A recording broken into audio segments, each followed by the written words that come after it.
Are you into strange and spooky? Then you need to check out Shadow Market on June 27th from 10 a.m. to 5 p.m. at the Manchester Event and Visitor Center in Manchester, Tennessee. It's just a short drive from Nashville. Shadow Market's a living tapestry of gothic goods, high fantasy, horror, dark art, oddities, and all things wonderfully weird. Pre-purchase tickets are just $11 or $15 at the door on the day of the event. You can purchase tickets and vendor booths now at shadowmarketus.com. Again, that's shadowmarketus.com. And be sure to follow Shadow Market on Facebook at facebook.com/shadowmarketus. Stay spooky.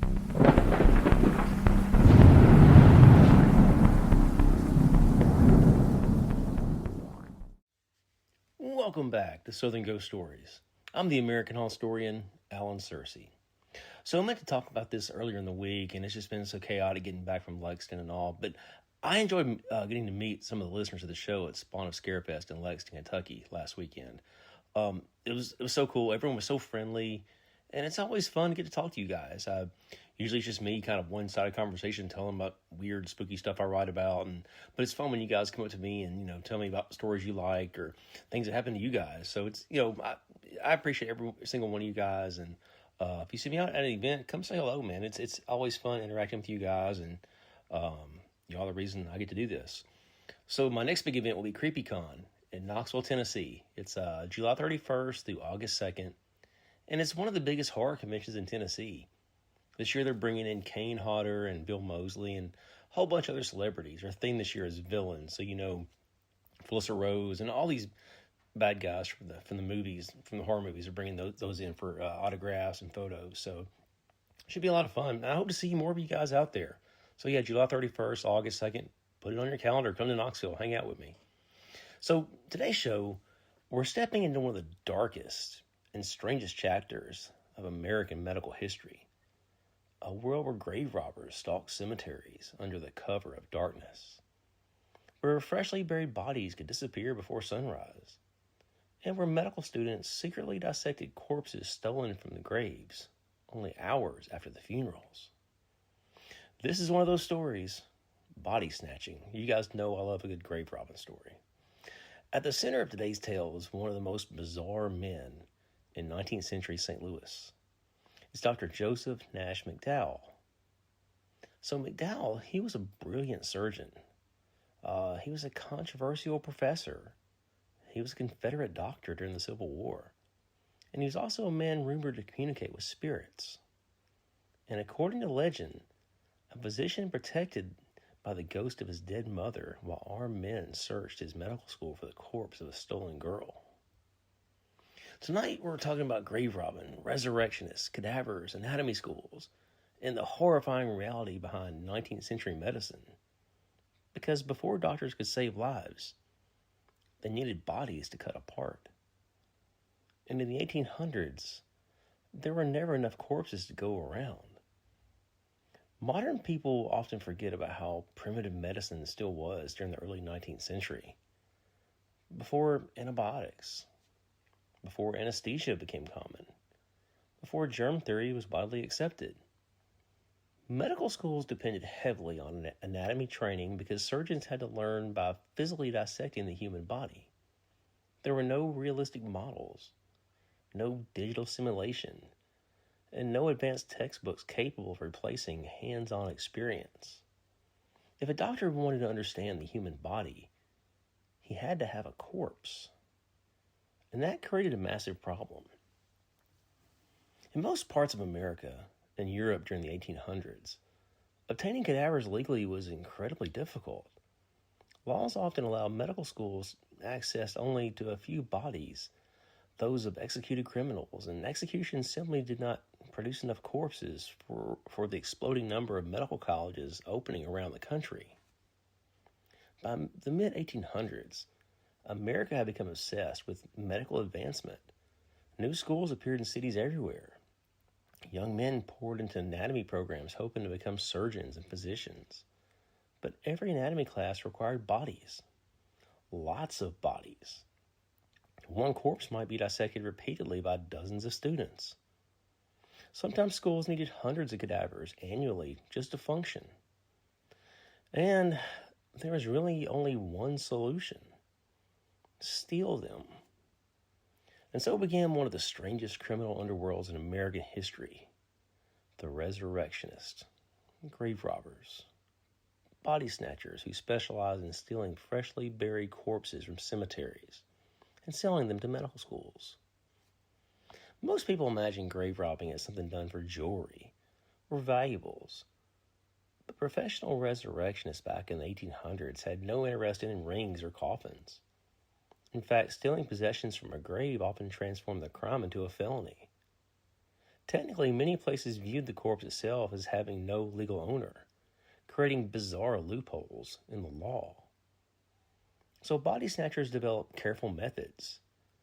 They usually targeted fresh graves because decomposition began quickly.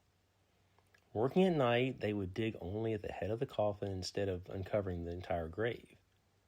Once they reached the coffin lid, they smashed it open, tied ropes beneath the corpse's arms, and dragged the body upward through the narrow opening. Then they covered the grave back up before the sun came up. To grieving families, it sometimes appeared as though the earth itself had been disturbed by something unnatural. And honestly, considering the horror involved, you can understand why so many ghost stories developed around graveyards during this period. Families fought back desperately. People installed iron cages over graves. Others hired guards to watch cemeteries overnight. Some families buried loved ones secretly or placed heavy stones atop graves to discourage thieves. But medical schools kept paying, and they paid well. And as long as the money flowed, the body snatchers kept digging. No city embraced this strange medical underworld quite like St. Louis during the mid-19th century. At the center of it all stood Dr. Joseph Nash McDowell. McDowell was born in Kentucky in 1805, and he earned his medical degree from Transylvania University in 1825. Even that detail sounds a little fictional today, but Transylvania University in Lexington was one of the most respected medical schools in America at the time. And from the beginning, McDowell displayed enormous intelligence and equally enormous eccentricity. After teaching in Philadelphia and Cincinnati, he eventually settled in St. Louis, where he founded the medical department at Kemper College in 1840. When the school collapsed financially a few years later, McDowell decided to build his own institution instead. And that school eventually became known as the Missouri Medical College. And according to nearly everyone who knew him, Dr. McDowell was unforgettable. He was tall, intense, opinionated, and notoriously temperamental. Some described him as brilliant. Others thought he bordered on insanity. He possessed a fascination with anatomy and death that's unsettled even his fellow physicians. And importantly, he needed bodies. Lots of bodies. Like nearly every medical professor of the era, McDowell depended on cadavers to teach the anatomy. But legal corpses, they were scarce, especially in rapidly growing frontier cities like St. Louis. So naturally, grave robbers entered the picture.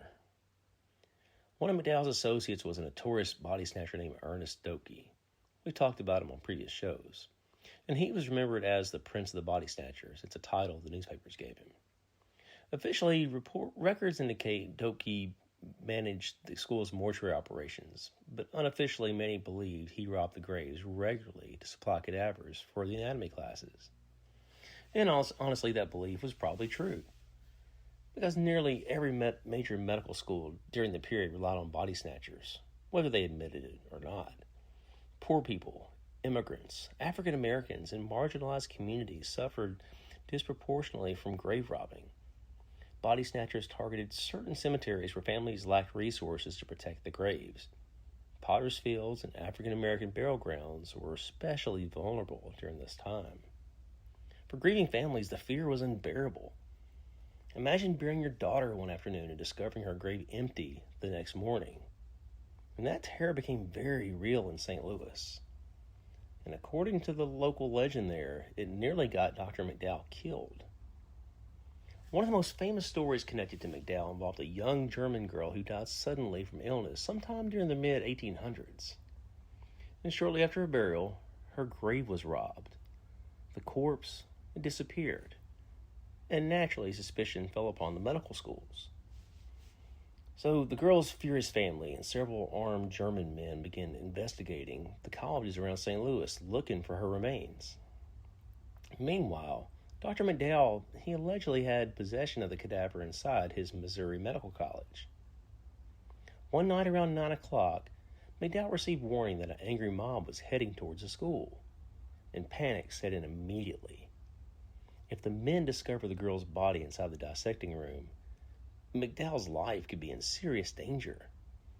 Anti-grave robbing riots were common during the 19th century. In some cities, mobs attacked medical schools directly. Doctors had been beaten, and buildings burned over stolen corpses. McDowell rushed into the dissecting room. He grabbed the dead girl's body. He threw it over his shoulder and fled deeper into the school, carrying only a lantern for a light.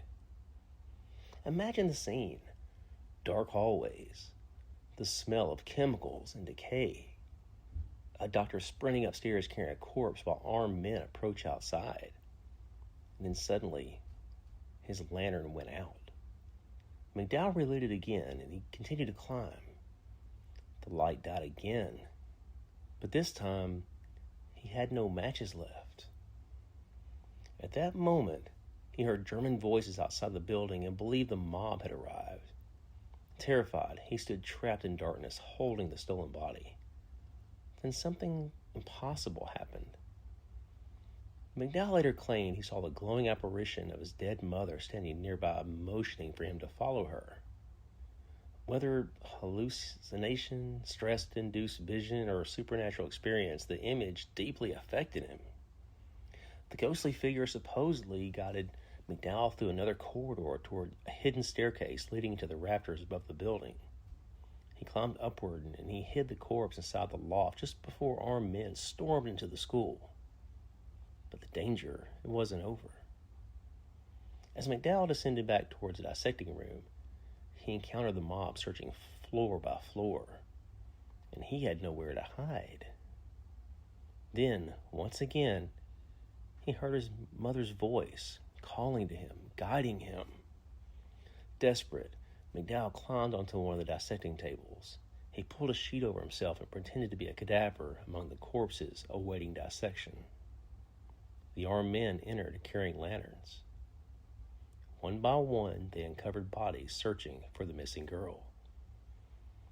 McDowell later claimed he laid perfectly still, trying not to breathe, while terrified men inspected corpses just inches away from him. Finally, one of the Germans noticed something odd. Unlike the other cadavers, this body still wore shoes. According to McDowell's story, the man remarked in German, "Here is a fellow who died in his boots. I guess he is a fresh one." Miraculously, the men moved on without uncovering him. Eventually, the mob left the building empty-handed. And according to legend, the next morning, the young German girl's body was brought down from the rafters and dissected by students anyway. This tale became legendary in St. Louis, especially in the medical schools. And it captures just how bizarre and morally disturbing anatomy education often became during the 19th century. But that's not the darkest story about Dr. McDowell's school. The darkest story connected to Missouri Medical College may involve a young woman named Dora Westcott. According to legend, Dora, she was a beautiful young lady, but she was a pauper who died, and she was buried in St. Louis sometime during the mid-1800s. Two of McDowell's students reportedly paid body snatchers extra money to dig up her corpse because of her unusual beauty. Well, when her body arrived at the school, the students supposedly hesitated to dissect her because she was just so pretty and just so lifelike. There was something different about her than the other cadavers. Well, then came the horrifying twist. As one student finally cut into her flesh with a scalpel, Dora sat upright on the table. She began to scream. She wasn't dead, at least not originally. The students, they panicked, and one drove a knife into her temple, and it killed her instantly and silenced the entire situation. The story again, it spread through St. Louis, and it transformed into one of the city's most enduring ghostly legends.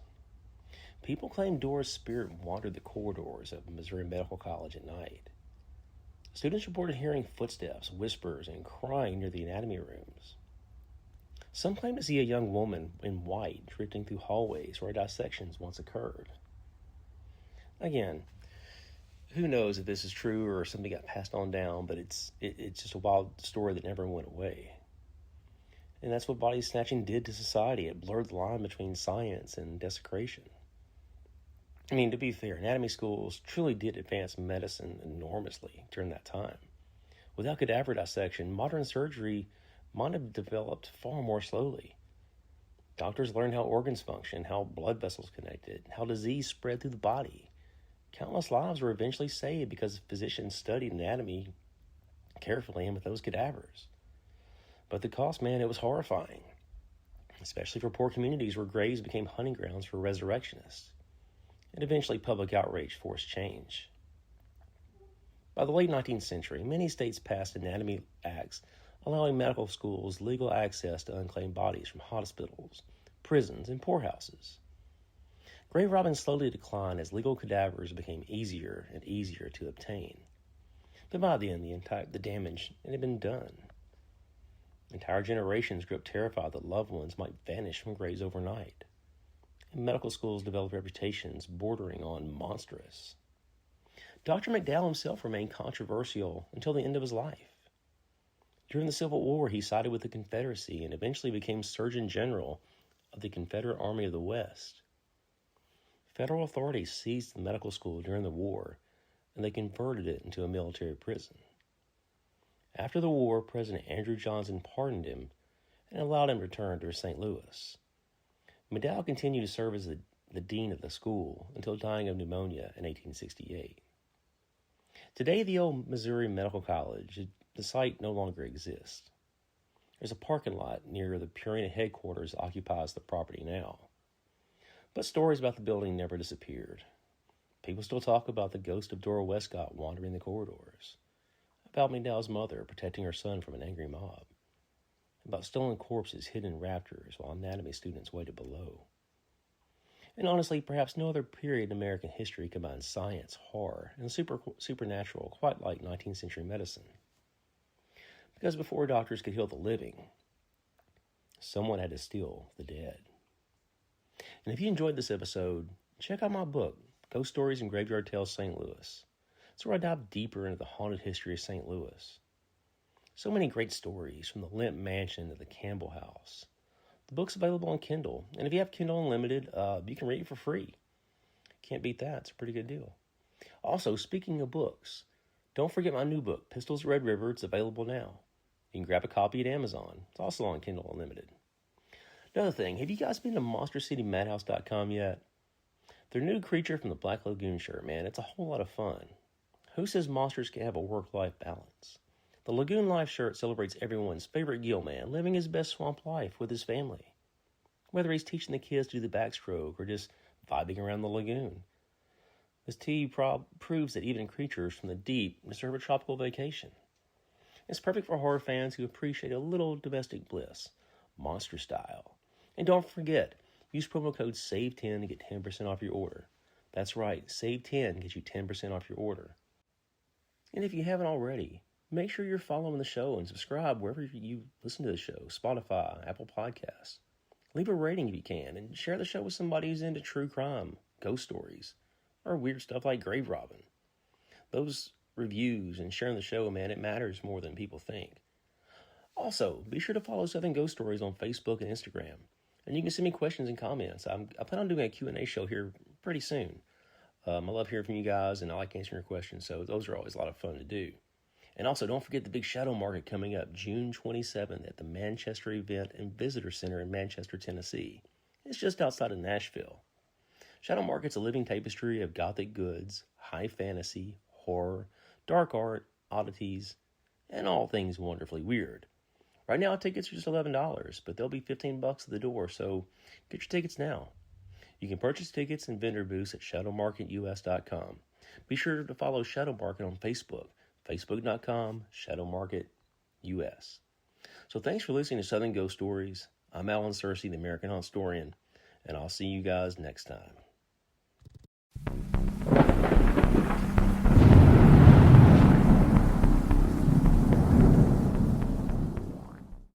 Monster City Madhouse, a year-round online store full of Halloween and classic horror shirts, with an emphasis on the vintage look. Use code SAVE10 for 10% off your order. MonsterCityMadhouse.com. Free shipping and financing's available.